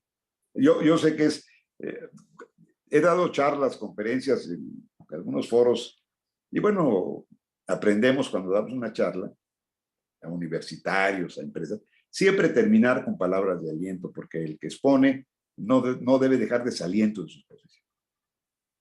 Pero este no es el caso. Yo les podría haber dicho, a pesar de todos estos problemas, yo estoy seguro que con nuestro esfuerzo, de nuestra historia, guiados por nuestros héroes, vamos a lograr la integración y que en los próximos 500 años ya vamos a ser una nación feliz, armoniosa, igualitaria. Y no se quedemos en ese propósito, porque en nosotros está la fuerza y la capacidad para hacer la diferencia. Podría haber terminado así, pero le estaría diciendo algo falaz. Y ustedes no se lo merecen. Muchas gracias por tu respuesta tan franca, Florencio. Vienen 3 preguntas, una de Oscar, luego recibí aquí, o recibimos en el chat, preguntas de Edmundo y Elsa, y luego de Andrés. En ese orden. Entonces, adelante, Oscar. Gracias, Florencio, por tu magnífica presentación. Comenzaste hablando del tema de mezcla de razas y terminaste en la desunión y en la crisis económica. Y entonces yo me pongo a pensar, Florencio, si no será que nuestro problema es la cultura española. Recordémonos que España estuvo invadida 700 años por los árabes, y árabes, andaluces y españoles son una cultura que quiere engañar al Estado, que es esencialmente corrupta, que ha querido siempre, desde la época que nosotros tuvimos durante la colonia, ser contrabandistas. Ahora somos narcotraficantes. Y si uno se compara con la cultura inglesa, que fue la que creó Norteamérica, Australia y todos los países ingleses, es una cultura muy distinta. Y la cultura asiática, llámese China, del sudeste asiático. Entonces, Florencio, después de todo haber conocido nuestro esquema cultural hispanoamericano, ¿no será que, como le dicen las madres a los hijos, esto es lo que hay, no se le puede pedir más a esta cultura? Oscar, pues muchas gracias por la pregunta. Voy a tratar de ser breve en las respuestas, que yo el problema que tengo en Colombia me expando de masas. Me van a disculpar, pero voy a ser lo más puntual posible. Yo creo que ya el tema del origen de lo que somos, pues es un hecho inevitable. Desde luego, la labor del académico, del narrador, es suponer escenarios distintos. Como un ejercicio de imaginación, yo creo que no es mal tema, pero el hecho es que somos españoles y somos indígenas. Ahora, ¿qué nos produce esa síntesis? Obviamente el mestizaje. Y con el mestizaje, pues ahora muchos gobiernos están cayendo en lo que consideran lo políticamente correcto, que en mi opinión es lo políticamente incorrecto. ¿Qué es lo políticamente correcto? Lo políticamente correcto es reconocer que los pueblos originarios fueron despojados de su riqueza y su cultura, y por lo tanto los españoles deben pedirnos perdón y si es posible abominar de ese origen. En México desmontaron la estatua de Cristóbal Colón porque era un monumento a la invasión de los españoles al pueblo mexicano, que en esa época no existía como tal. Aquí es impensable que esté la figura de Pizarro en el centro de nuestra plaza cívica. Hernán Cortés está sepultado en un hospital y nadie ha querido sacarlo de ahí porque están seguros que cuando se le coloque en algún lugar va a ir una chusma, porque eso sería no otra cosa, no lo digo de manera despectiva, a sacar los restos, a tirarlos a la calle. Es decir, en el caso de los mexicanos no hemos sido capaces de ponernos de acuerdo ni nosotros mismos. Ahora, tiene causas, tiene causas. La explotación de los indígenas a lo largo de muchos años. Yo he convivido con muchos indígenas en sus pueblos, he dormido en sus comunidades, no solo como el que está en Reforma Agraria, que era yo muy joven, tuve un cargo que se llamaba Procurador de Pueblos de la Liga de Comunidades Agrarias y Sindicatos Campesinos, y me tocó ir a muchas asambleas de comuneros, de ejidatarios de pueblos indígenas. Las condiciones de pobreza y de explotación terribles. Familias completas haciendo tejido de palma para sombreros y les pagaban una miseria, les daban alcohol, ceras para que fueran a la iglesia. Ahora, ¿cuál es la diferencia en nuestras culturas? Tú lo dijiste de manera acertada, pero también hay que hacer algunas puntualizaciones. La mayoría de los norteamericanos no fueron catequizados por los cristianos, por los católicos. De hecho, no pocos norteamericanos señalan que el problema que tenemos los latinos o los hispanohablantes es justamente la religión católica, porque la religión católica nos induce al conformismo. Sufres hoy, pero Dios te lo va a recompensar. ¿No? Mis pobrecitos, mis humildes, los que tienen tanta necesidad, para ellos será el reino de los cielos. O sea, tú mantente como estás, pobre y fregado, porque al final de cuentas el reino celestial es para ti. En el caso de los cuáqueros o los evangélicos o todas las iglesias que llegaron de Gran Bretaña a Estados Unidos, es al revés. ¿Sí? Tienes que ser trabajador, tienes que ser productivo, tienes que labrarte tu propio futuro. Hay pobreza en Estados Unidos, por supuesto, pero, por ejemplo, aquí cuando un hijo cumple 18 años, nosotros no queremos que el hijo se vaya de la casa. Y si se casa, quisiéramos que se fuera con la nuera, como pasa con muchas familias, y los nietos a vivir con los suegros. Y en Estados Unidos, cuando el hijo cumple 18 años, le dicen, oye, ¿y cuándo te vas? Dicen los papás, ¿cuándo te vas? Es hora que te vayas de la casa, pues. Es hora que tú te emplees y busques la manera de hacer tu vida hasta los 18 años. Supongo yo que las familias potentadas de muchos recursos no hacen eso, pues la gran población de clase media, ese es el hábito. Y entonces, ¿pero qué es lo que tienen los Estados Unidos en su educación? Que no toda es de calidad. La gran educación de calidad de Estados Unidos es la educación privada y es sumamente costosa. Pero les enseñan artes y oficios.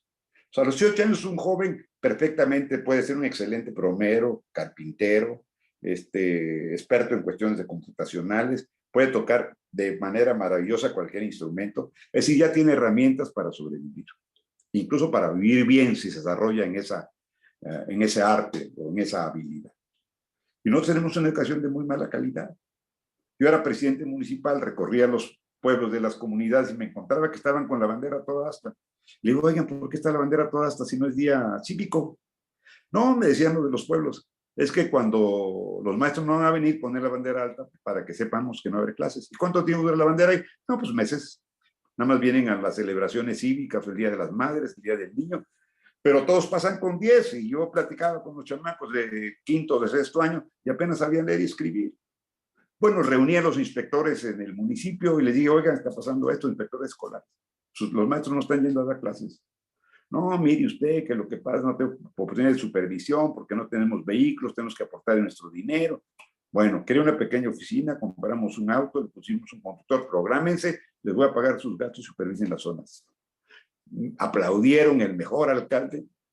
Hasta ahorita estoy esperando que regresen los inspectores. Entonces son nuestras realidades. Son culturas distintas, son religiones diferentes. Nada más les doy esta anécdota que no me la puedo pasar por alto.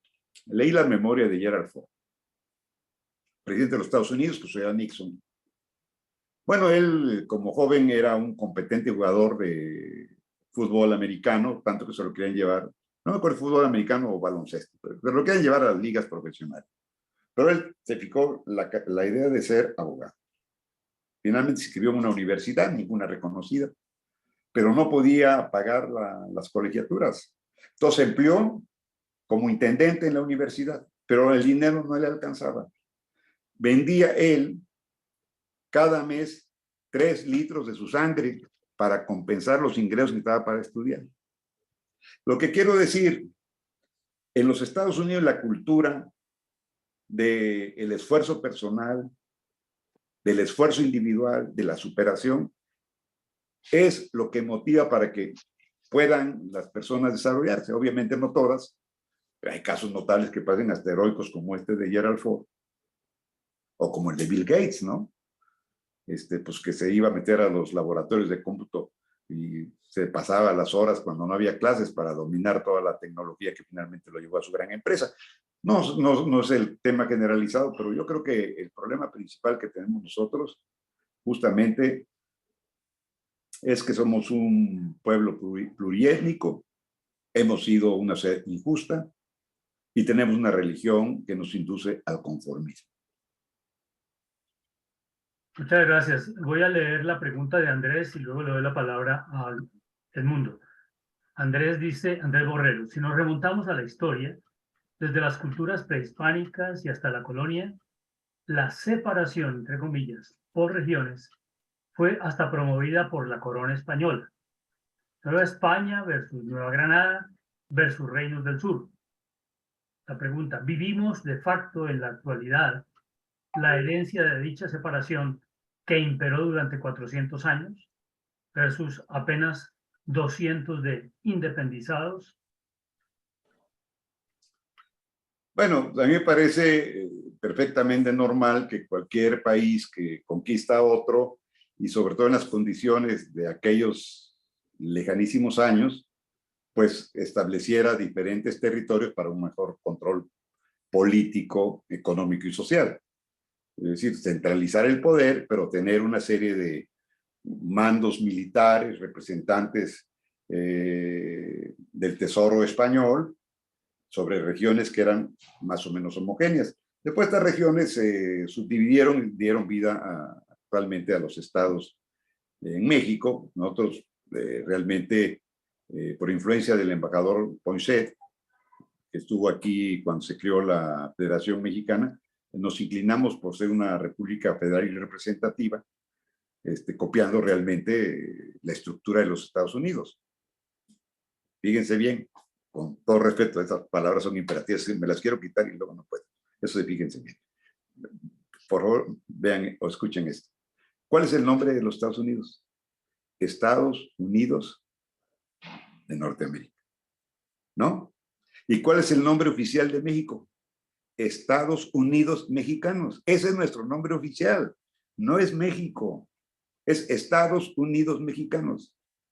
Digo, más similitud, más influencia de unos con nosotros no puede ser. Muy bien. Después del mundo voy a leer una pregunta de Jorge Luis y luego otra de Juan Gómez. Adelante, Edmundo. Activa tu micrófono, por favor.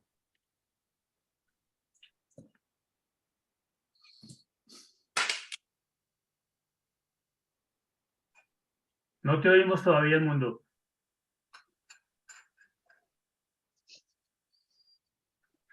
Ahora sí. Muy bien. Gracias, Bernardo.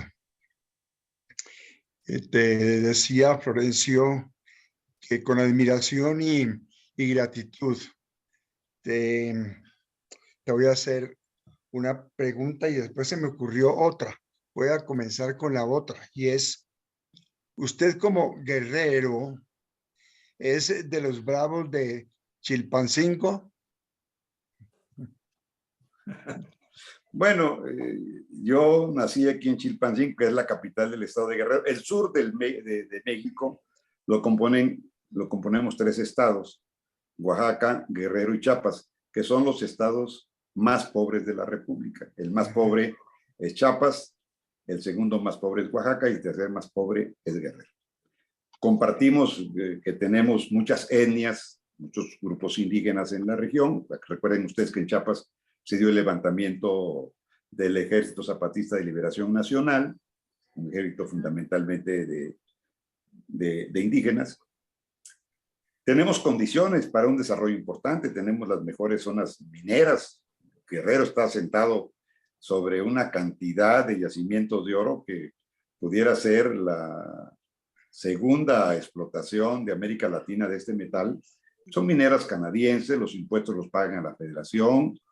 Realmente son empleos, yo creo que bien remunerados, sin que sean así excesivamente, pero al final no contribuyen al desarrollo del Estado. Luego tenemos una serie de conflictos históricos, de confrontaciones políticas, militares. Somos regiones que algunos consideran ingobernables. Lo cierto es que la pobreza es mayoritaria, el 65% de la población es pobre, está con un ingreso de un salario de $1 promedio diario, reciben subsidios, pero no podemos potenciar nuestro desarrollo porque el federalismo ha favorecido el desarrollo del norte, de zonas turísticas como es Cancún, la parte del sureste, la parte del occidente, pero el sur, por las razones que sean, salvo ahora que el presidente López Obrador está en la construcción del transísmico en el istmo de Tehuantepec, un tren en un canal seco, que ojalá tenga éxito, pues no ha habido inversiones mayores, no las tenemos, y sí tenemos mucha violencia, muchos problemas internos, muchos problemas de gobernabilidad. Nuestros estados se caracterizan porque generalmente los gobernadores no terminan sus periodos, son interrumpidos por conflictos políticos, sociales. Las protestas son, ayer Chilpancingo estaba inmovilizado, todo estaba lleno de protestas, de maestros, de mujeres, de colonos porque no tienen agua, y esto se repite todo el tiempo. Entonces las inversiones se ahuyentan, los vacacionistas lo piensan porque se van a encontrar con que la autopista tiene 3 horas, 4 horas, 5 horas, un día completo de bloqueo y no pueden llegar a Acapulco o no pueden regresar de Acapulco a la Ciudad de México. Todo esto nos hace un enorme daño, pero pues en este estado hay que hacer lo posible por lograr un nivel de desarrollo, porque de lo contrario, el sur va a ser un grave riesgo para la Federación Mexicana. Un grave riesgo para la Federación Mexicana, las condiciones de atraso del sur. Muchas gracias, Florencio. Me interesaba saber de su estado y qué tan bravo era usted como guerrero. Yo soy pacífico, me gusta la poesía. Magnífico. La otra pregunta es la siguiente.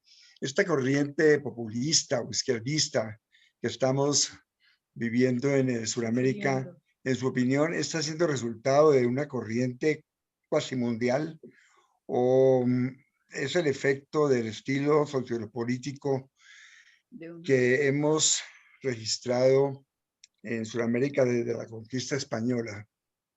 Yo creo que el populismo es una enfermedad de la democracia. Teóricos han señalado que la democracia es tan generosa que admite en su seno hasta a sus adversarios. Y es cierto. Militantes comunistas, socialistas, de tipo de países autoritarios, pues buscan la vía democrática para llegar al poder y luego no soltarlo. La democracia en ese sentido no le puede cerrar la puerta a nadie que cumpla los requisitos para participar en los procesos electorales, ni debe hacerlo. Su fortaleza tiene que ser la institucionalidad democrática y los ciudadanos. Pero el populismo se caracteriza, por un lado, por gastar el presupuesto público para obtener apoyos de las personas. Recursos que se dan de manera discrecional, que no obedecen a proyectos productivos, que no obligan al ciudadano a nada, solamente a recibir cada mes un dinero. Obviamente, en el caso de adultos mayores eso está más que justificado, pero también es para jóvenes, para muchas personas que incluso no lo requieren. Pero es una política para generarse una base de apoyo muy significativa. Ahora, ¿cuál es la causa del populismo? Tampoco se origina de la nada, pero no es culpa de la democracia, en eso quiero insistir. El problema no es la democracia, y lo digo con todo respeto, porque la democracia de pronto luego le ponemos demasiadas pulgas. No, la democracia no es el problema. El problema somos los de las sociedades que vivimos en nuestros países donde ocurren estos fenómenos. Es decir, si es una sociedad desigual, de una sociedad donde la justicia no es funcional, donde la seguridad es precaria, donde las oportunidades son limitadas, llega un candidato, un mandatario que dice: yo estoy en favor del pueblo, ustedes ya no van a ser expoliados por los burgueses, los liberales, los capitalistas los han explotado y conmigo van a tener justicia y ahí les va un recurso económico. Ese pueblo, pues por supuesto que lo va a apoyar. Porque le podremos decir desde el punto de vista de la ciencia política: oye, mira, pero el populismo te va a llevar a una situación de totalitarismo, de la mejor hasta una dictadura, y va a desbarrancar la economía, al rato vamos a estar más pobres. Y él va a decir: pues yo sigo siempre pobre, ¿a mí qué me afecta eso? Y ahora me están dando un recurso, y no me daban nada. Ese es el problema. Ese es el problema. El populismo tiene una causa en la desigualdad social. Y llega de pronto un mandatario que sabe aprovechar esa desigualdad social e incrementar su base de apoyo para mantenerse en el poder. Pero no genera desarrollo, limita los derechos políticos de la vida democrática y al final del día, pues está Venezuela. Repito el caso de Venezuela porque es patético. Digo, yo creo que si queremos nosotros que no haya populismo en nuestra región, tenemos que pensar en que tengamos una vida democrática y una observancia a la vida constitucional. Que la Constitución no sea solamente letra escrita, que sea un sistema de vida.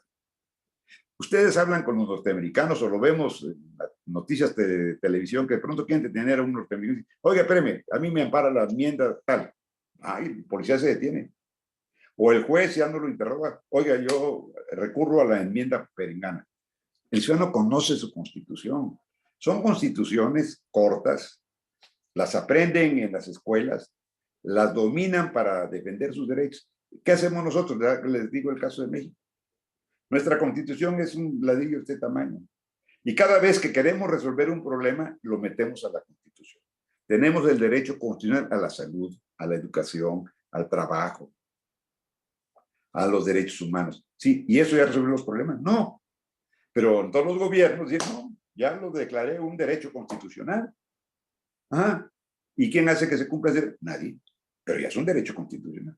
Todas las constituciones van creciendo, creciendo, y se hacen de una complejidad que pierden su naturaleza, porque nos olvidamos de que las constituciones no son leyes contra lo que creen los juristas, o buena parte de los juristas. No son leyes, las constituciones no son leyes.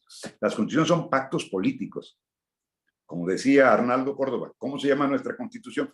Constitución Política de los Estados Unidos Mexicanos. Es el pacto fundador de nuestro país, de nuestro sistema político. Ahí están las reglas. Y de esas reglas se desprenden las leyes. Pero no es una ley suprema, como decimos, es el pacto político. Y ese pacto político lo confundimos, lo hacemos programático, lo hacemos programa de gobierno, lo hacemos muchas cosas, pero al final del día, además de hacer un documento bastante barroco, incomprensible, no es más que un documento que nadie observa, a veces ni siquiera los juzgadores. Muy bien. Aquí hay una pregunta que a lo mejor pueda servir para... Muchas gracias. esta tremenda dificultad,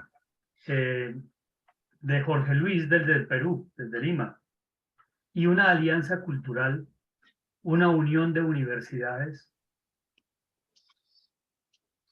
Bueno, yo creo que eso es algo de las cosas buenas que hemos hecho. En términos generales, creo que el intercambio cultural entre nuestros países ha sido rico y constante. Y esos creo que son al final del día los principales vínculos que tenemos. Ese intercambio cultural, porque realmente los países hispanohablantes, incluyendo a Brasil, tenemos una riqueza cultural extraordinaria que no tienen los países sajones. Tienen otro tipo de culturas antiguas, pero nosotros tenemos una variedad en todos los ámbitos. Y creo que eso es lo que nos ayuda a mantener una gran cercanía, porque al final del día, si ciertamente tenemos diferencias significativas, pues miren, para nosotros el poeta mayor, aparte de los nuestros, pues es Pablo Neruda. Y el novelista mayor, aparte de los nuestros, pues es Gabriel García Márquez. Y Vallejo es uno de los poetas más importantes de nuestra lengua. Y Huidobro también. Y José Martí. Entonces, esos vasos comunicantes que se dan en la danza, en el cine, en el teatro, en la pintura, en la escultura, pues son admirados por todos nosotros y forman parte de nuestro patrimonio. Ahí tenemos vínculos muy cercanos. Y nuestras universidades, bueno, pues tienen relaciones de cooperación. Colombia tiene universidades de una gran calidad, un gran prestigio. Tuve oportunidad de conocer sus claustros. Y creo que ahí es donde tendríamos nosotros que empujar más, porque finalmente esa ruta, ese puente de la cultura, quizás en el futuro nos pueda llevar a otro tipo de integraciones, a la mejor hasta la económica, que hoy la veo muy complicada. Bueno, muchísimas gracias. Yo cedo la palabra a Darío desde Australia. Gracias, Bernardo. Gracias, Florencio. Y gracias a todos por este tiempo que nos has regalado, Florencio, de instrucción, de realmente recordarnos dónde estamos y cuál es el futuro que tenemos.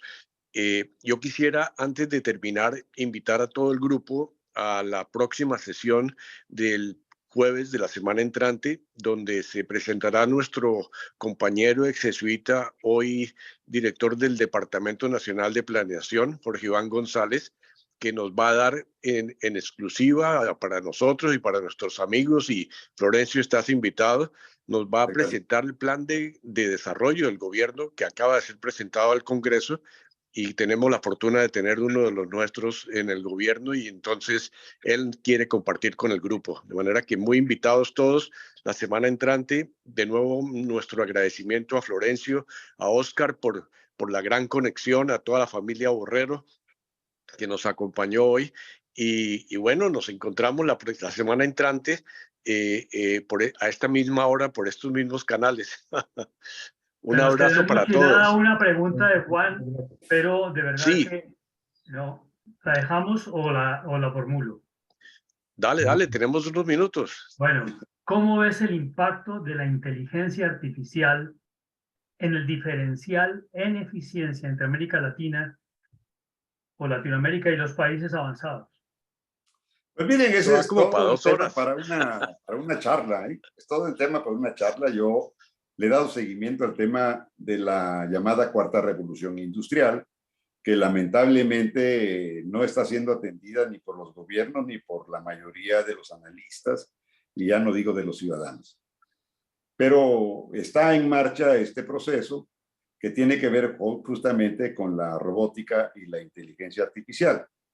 No estamos ni podemos estar en desacuerdo en algo que nos puede ayudar no solamente a tener un mejor desarrollo, sino a explorar espacios inconcebibles, como puede ser el espacio exterior con mayor éxito del que se ha tenido hasta ahora.